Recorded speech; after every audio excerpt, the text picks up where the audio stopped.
Hey everyone, if this is your first time here or you have come back to watch another video, welcome. I am Nikki from the Happy Lost channel and business.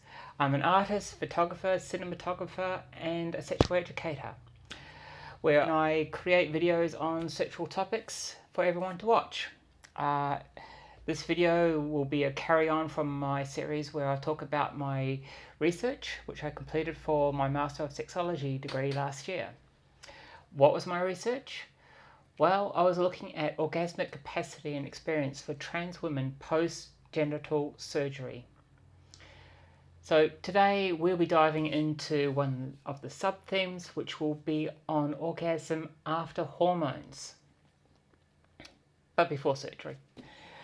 So before we get into it, please press the subscribe button and the bell to be notified of any updates. No pressure.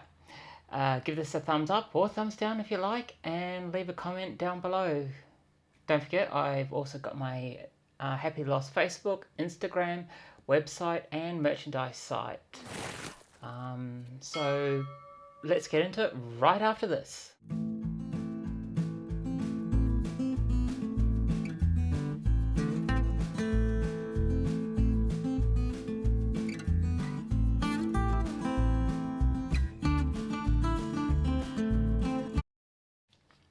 First things first, you know I love my lists. I would like to remind everyone of what I said in my previous videos on the research that I carried out for the important things to consider. I will include a list here to remind you. I will, one of those sites, and I'll try to put a link in one of the corners of this video for the previous videos I've done. And yes, I'll go through this with every video that I'll do on this topic. So if you're familiar with it, skip ahead. I'll put a time code in the description below. But anyway, firstly, nowhere do I claim that the participants' experiences are generalizable to the wider community. This is partly due to the methodology that I used, which was qualitative research, and partly due to the small number of participants that I interviewed for this research. Also, everyone's experiences are individual and different. There may be similarities between them, but that is about as much as we can say. Further, it is all very likely that the participants' experiences are atypical. We cannot say either way. Secondly, my research paper when talking about participants, I use pseudonyms. Pseudonyms. However, here in the public sphere, I will take things a bit further to protect the participant's identity. I will generalize their experiences, and if I do talk about individuals' experiences directly, I will depersonalize and not use any name, no pseudonym, nothing. They will just be referred to as participant. Thirdly, this research was by far bigger than I even imagined, and so we were not able to cover as much as we needed to. Fourthly, I would like to thank the participants for sharing their experiences and stories with me. Fifthly, and finally, I do not believe and do not suggest that reaching orgasm in any sexual activity is the absolute must, nor that it is and should be the ultimate goal of any sexual activity. I cannot stress any of these points enough. Okay, next. I would like to remind everyone on the broad theme that this sub-theme falls under. The broad theme is on orgasm experience, which has several sub-themes that of definition of orgasm, orgasm after hormones, relearning how to orgasm, and how the orgasm has changed, and orgasm, finally, after surgery. So in the main theme, we were we are looking at the whole spectrum of orgasmic experiences across their lives and how it has changed due to hormones and surgery, along with the process of relearning as they experience orgasmic changes, if any. Not all have experienced changes.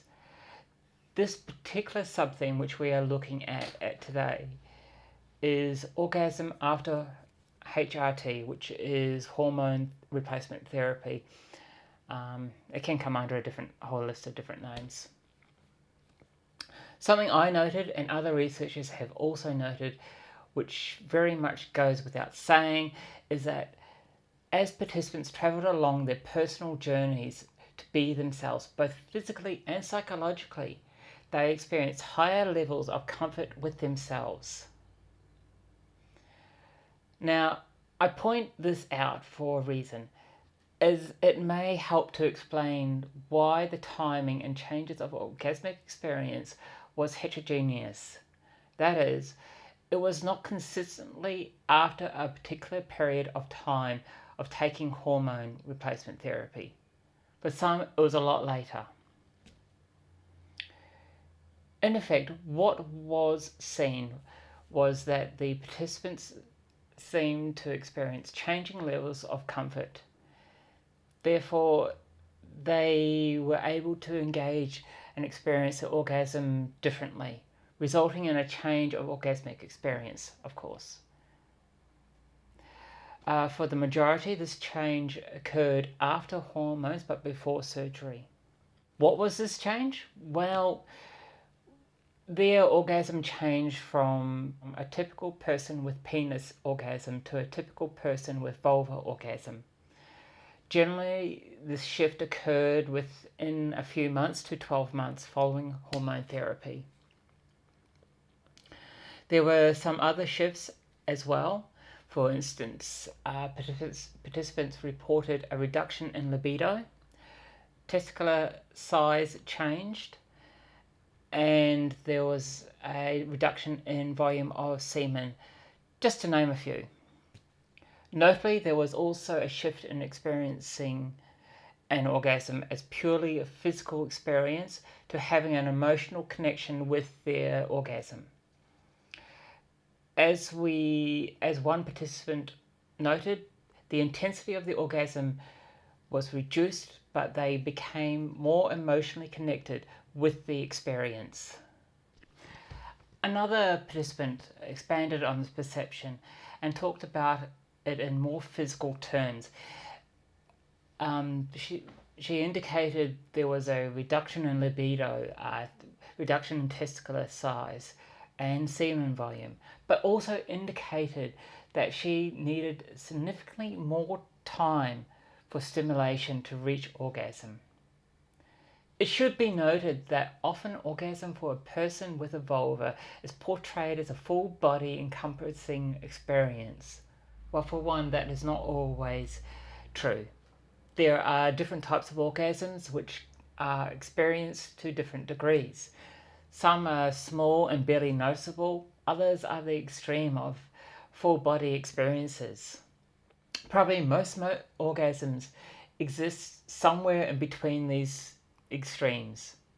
One participant said as much, indicating that their orgasm was definitely not a full body experience, but somewhere on the less dramatic side of things, where their experience was there but barely noticeable. Remember earlier when I said that not everyone experienced a shift after hormones but before surgery? Well, now we'll talk a little bit about that. Some participants experienced discomfort with experimenting with masturbation and sexual activity involving the genitalia. In essence, they reported having mixed feelings about their experiences, suggesting that it was down to their dysphoria, that while they experienced pressure to masturbate, they had complicated feelings about it.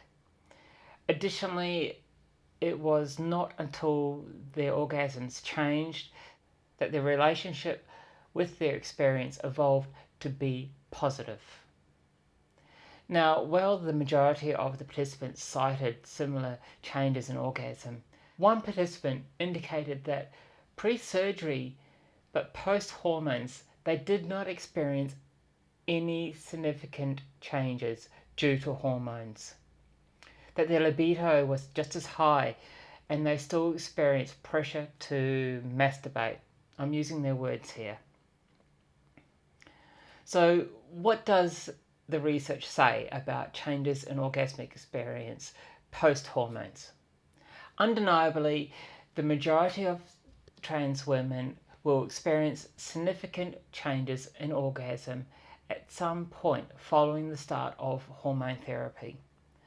But as I said, not all will experience changes, which is also perfectly normal. That for most, these changes would be in line with people with vulvas' experience of orgasm. However, in my literature review phase, I did not come across any explanation within the literature which indicated the changes could be due to anything other than hormones themselves. However, it seemed likely that there was more to the reasons for these changes than purely physical changes. As I have said in the other videos, a person with a penis can experience a similar orgasm to a person with a vulva. So what makes trans women more likely to experience this following the start of hormones? Well, one participant suggested that they were able to still be able to experience two types of orgasm. One they considered to be male and the other to be female. These were their words. What was becoming apparent was the need to be comfortable with their physical selves to engage with their body in new terms. This enabled participants to receive their experiences differently and interpret them in new ways. Okay. Yeah, I know this was a very short look at the sub-theme. But so what is the next sub-theme that we will be looking at? That will be the one I labelled as relearning how to orgasm. This one is primarily about relearning post-surgery, but it also has a little about post-hormones and pre-surgery experiences. So right now, I will remind everyone what I said at the beginning of the series and also at the beginning of this video on orgasm, on how orgasm is not the be-all and end-all, nor the ultimate goal of any sexual activity, regardless of gender. And I will keep plugging these important points, which I will be showing right now, in each video, time and time again, just to make it very clear. Anyway, if you like this content and would like to see more on motorcycles, art and sex-related content, don't forget to press the subscribe and press the bell to be notified of any updates. Give this a thumbs up or thumbs down and leave a comment down below, no pressure. And there is also my Facebook, Instagram, website and merchandise site. All the links are down in the description below. So until next time, bye.